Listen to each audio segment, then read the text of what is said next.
And Senator Fielding joined us just a short time ago in our Washington studio. Stephen Fielding, thanks for joining us. Yeah, good evening, Tony. Are you more or less sceptical about global warming after going to that conference? Look, I don't think it's a matter of being sceptical or extremist on this issue. It's too important to play politics with. And what I've done, I've got a self-funded trip here, myself to Washington, one of the biggest economies in the world, to really hear firsthand both sides of the argument about global warming and what is the response that America are looking at taking, and then also considering what Australia should do in that context. And I think it would be derelict if I didn't inform myself. I'm an engineer, Tony, and I suppose that looking at both sides is pretty important, looking at the science and the facts and then analysing that and then making a decision. OK, who impressed you in the conference yesterday? Well, look, yesterday I was seeing the scientists that were questioning the issue of what is driving global warming. Today I'm meeting Obama's administration and also later on Senator Waxman's office and his team to hear the other side view. But yesterday there was certainly a view that was questioning what was actually driving climate change and whether there was a direct link between CO2 or carbon emissions and global warming. And they were putting forward some science and some evidence and some facts that were questioning whether CO2 is actually driving global warming. Well, they were saying it isn't driving global warming. You just spent the whole day listening to people who claim that global warming is essentially a conspiracy. There's no need to do anything about carbon emissions. So I wonder, has that influenced in any way your decision on how to vote for the emissions trading scheme when it comes into the Senate? Look, I'll be hearing from the White House today. Of course, this trip is pretty critical in making sure that I'm fully informed and of the arguments for and against.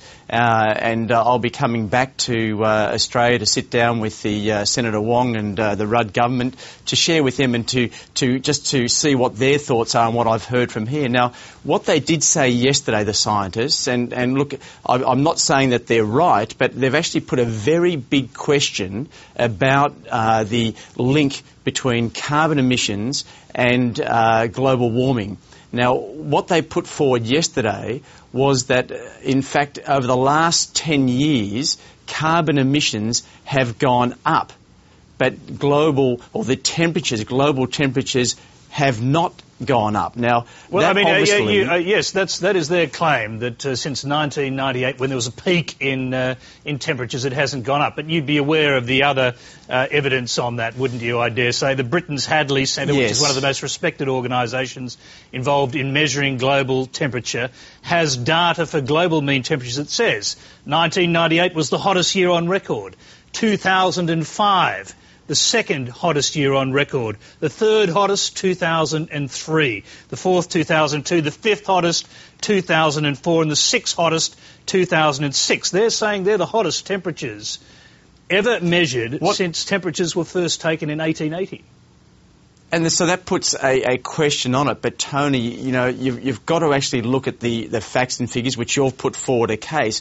I'll need to obviously just to make sure that what I heard yesterday, what are the arguments against it? You've put them forward, but I need to check today with the Obama administration, and I may even check with the Bradley area as well, and just to make sure, because this is too big an issue to get wrong. And what's worse, if we make the wrong decision, what's worse than that is if we make the right decision too late. And so the issue is that if you look at the graphs, if you look at the temperatures over the last 10 years, yes, they've gone up and down, but they've actually, if you look at the average, it stayed reasonably level, and CO2 emissions over that time have gone up drastically. So the whole idea about that there's a direct link between CO2 well, you could as ask the major driver of temperatures is a question that's been put to me, and I think I need to get to the bottom of it, and it really is important. I don't know what training that you've got, but as an engineer, I'm trained to actually look at both sides of the equation, and that's what I'm doing.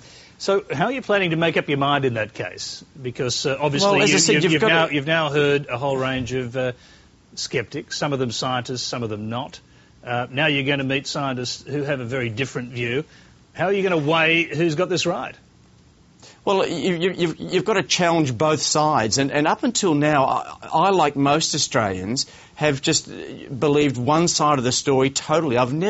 We've never really considered, as Australia, there's been never a real debate about looking at the other side of it. And I think we've all just believed that it's definitely global warming is a real issue, and global warming is driven by carbon emissions. Now, the questions, and these scientists are pretty reputable yesterday, for them to actually say so strongly and to discount it at a hand, I think is foolish, Tony, and I don't think we've had the proper debate in Australia about this issue, and therefore I think, I need to actually be convinced myself. Now, obviously the Rudd government are totally convinced. I need to bring back the information that I've got from yesterday, what I'll hear today over the next couple of days, and sit down with Penny Wong and also the Rudd government and just have them challenge it back, and then I'll actually then maybe even look at the UK and what they've done, and then make a final decision. But, Tony, this is going to be the biggest issue facing Australia. It will cost jobs, there's no doubt about it. And as I said, to get it wrong, the risks are so high either way. Either way you do this, you've got to make sure you get it right. And I think I owe it to the Australian people, and I'll be derelict in my duties not doing what I'm doing. And as I said, it's a self-funded trip. I'm not paid by anyone to do this. I actually believe it's important to do, because like most Australians, we've just believed one side of the debate, and I haven't really spent enough time looking at the other side of the debate, and that's what I'm doing. All right, so are you going to go into the White House and actually have a devil's advocate debate with the White House experts, with the scientists who are advising Barack Obama, putting to them what you've heard at this sceptical conference, and arguing the toss with them? Is that the way you're going to handle this? I'll be doing two things. I wouldn't be so provocative and rude about it, Tony, but what I do want to do is to find out what they're actually doing, what they believe, what globally needs to be done, so their own, Waxman sort of plan that they've currently got in place and what that's doing. And secondly, I will be actually, not challenging them, but ask them to say, what do you say about this sort of science? What do you say about the claims that are being made yesterday? And I think just to sort of say, well, discount them as being sort of, irrational and not logical and extreme. I heard some stuff yesterday from, I think, pretty credible people that we need to actually challenge ourselves to make sure that we've got it right, Tony. Have you still got an open mind when you go into the White House? Will you have an open mind? Could they convince you come out the other end of this process and decide that the sceptical scientists are wrong and the vast majority of other scientists are right? Of course, Tony. I think that's the key to it, is you've got to have an open mind. And I tend to think that even around the world, and certainly from Australia, I don't think we've paid enough attention to the other side of the debate. I don't think we've really chewed on it, tussled over it, thought about it, made sure that it actually is the right way of actually going. And there is this direct link. They have actually got models that show that the solar energy, in other words, the energy from the sun, has a higher direct link with global temperatures than carbon emissions. And this is going back not only over the last 10 years, but hundreds of years. I'm going to interrupt you there, because there is a very long debate to be had on that. We are nearly out of time, but it will be intriguing to see you have this debate with the experts who are advising Barack Obama. And it'd be very interesting to see what you think when you come out the other end of that process. So hopefully we'll get a chance to do that as well. Look forward to it, Tony. OK, Steve Fielding, we thank you very much for taking the time to come and talk to us tonight. Thank you.